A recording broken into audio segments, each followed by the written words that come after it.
Hi, in today's video, we're going to review my DIY motor braking system.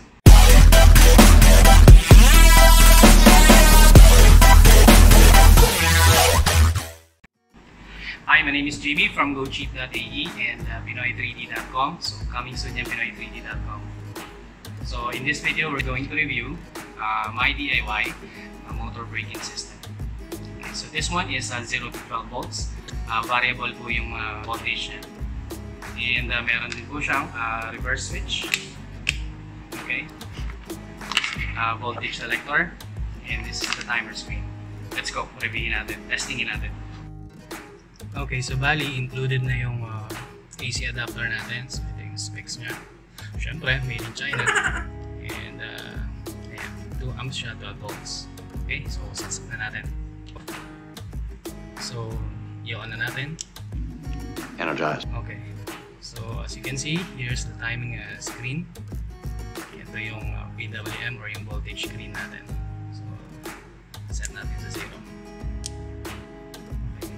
So, bali, 1 is equals to 0.12 volts. Okay? So, pag sinet natin siya ng, say for example, 10, that means it's 1.2 volts. Okay? So, kung gusto natin ng 3 volts, so, i-times lang natin siya. So, ang 3 volts is 25. Ayan, 25. So, medyo hindi kita sa screen. So, kung gusto mo naman ng 6 volts, so 50%. So, sa timing naman, simple lang din. So, yung P1, ibig sabihin yan, program 1. So, yung program 1, yan yung default na parang G-force. So, lagyan natin siya ng motor para makita nyo. Okay, so ilalagay nyo lang yung terminal, syempre. Ngayon, yung tamang pag-break in, tamang direction, voltage, timing, sa ibang video na lang natin siya gagawin. So, in this video, instructional video lang siya para dito sa break-in system natin. Okay, so hindi po kasama itong clamp natin. So, syempre, may iba-iba naman kayong paraan kung paano mo siya i-secure. So, i-press and hold nyo lang itong B button. Okay, so magbibiling siya, pwede kayo mag-select ng program. So sa ngayon, program 1 muna focus tayo. Okay, nagbiblink na siya, so program 1. Press ulit natin yung B. Mapupunta na siya sa seconds, oras. So pwede mo siyang dagdagan. So ngayon, set yung decimal place na doon. So it's 1.9 seconds. Pag gusto nyo eksakto talaga. Pero in this case, normal naman tayo mag-break-in is sa seconds lang. So i-move natin siya hanggang mawala. So yan, 19 seconds na siya. So, kontian lang natin. Say mga 10 seconds. Okay, pagka na-set na yung oras, press and hold mo lang yung B button. 2 to 3 seconds. Okay, pag nawala na siya, so that means nakaset na siya. Nakaset na yung voltage. I-press na natin itong start button. Okay. Makita nyo, umiikot na yung motor natin. Okay, so yun na, 10 seconds. So kung ang paraan nyo naman ng pagbe-break-in, nire-reverse nyo pa siya. So pindutin lang natin to. Okay, and then press start again. Nakaset na kasi yung time natin at saka yung voltage. So ayan na. So syempre on the fly, pwede mo rin siyang dagdagan. Bahala kayo dyan kung paano kayo mag-break-in. So, ganun. And then, yung pangalawang program na useful para sa purpose natin is yung program number 5 or P5. So, select lang natin yung P5. For example, ayan, P5. 10 seconds siyang naka-on or open. Okay.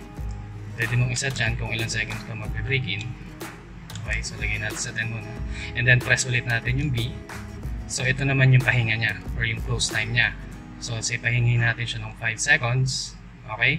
Tapos press ulit yung B. Ito kung ilang beses niya gagawin yun or loop. So this time gawin lang natin 2 beses niya gagawin yun. Okay? So pag naset na, again, press and hold lang yung B. Okay? And then nakaset na yung voltage. Okay? And then, syempre, start.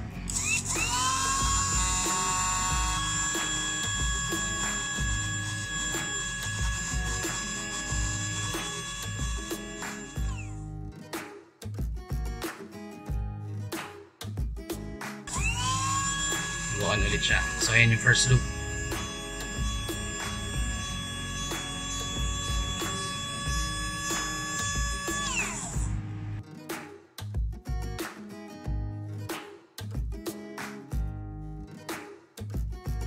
So, syempre, pwede natin customize yun.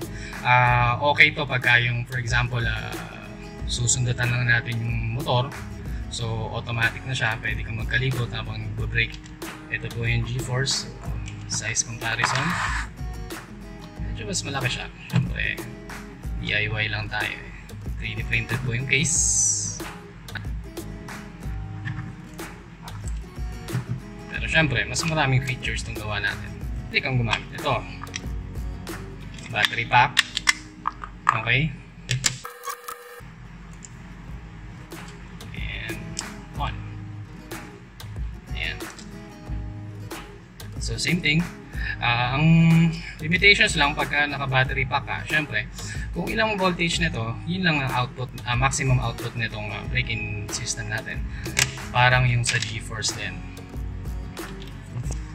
Okay, so ito po yung ating munting break-in system from pinoy3d.com and gocheap.ae. Thank you! So ayan, yan po yung break-in system natin from pinoy3d.com. And pinoy3d.com hindi pa po siya online, so inaayos ko pa siya. Kaya medyo busy tayo ngayon. And gocheap.ae. By the way, ipapareview din natin to kay Boy Ratrat. So, tignan natin kung compare natin sa kanya yung break-in niya rito at break-in niya dito. Okay. So, in another video, pakita natin sa inyo kung paano natin gagamitin to in actual break-in. At gocheap.ae and pinoy3d.com. Thank you po. Maraming salamat.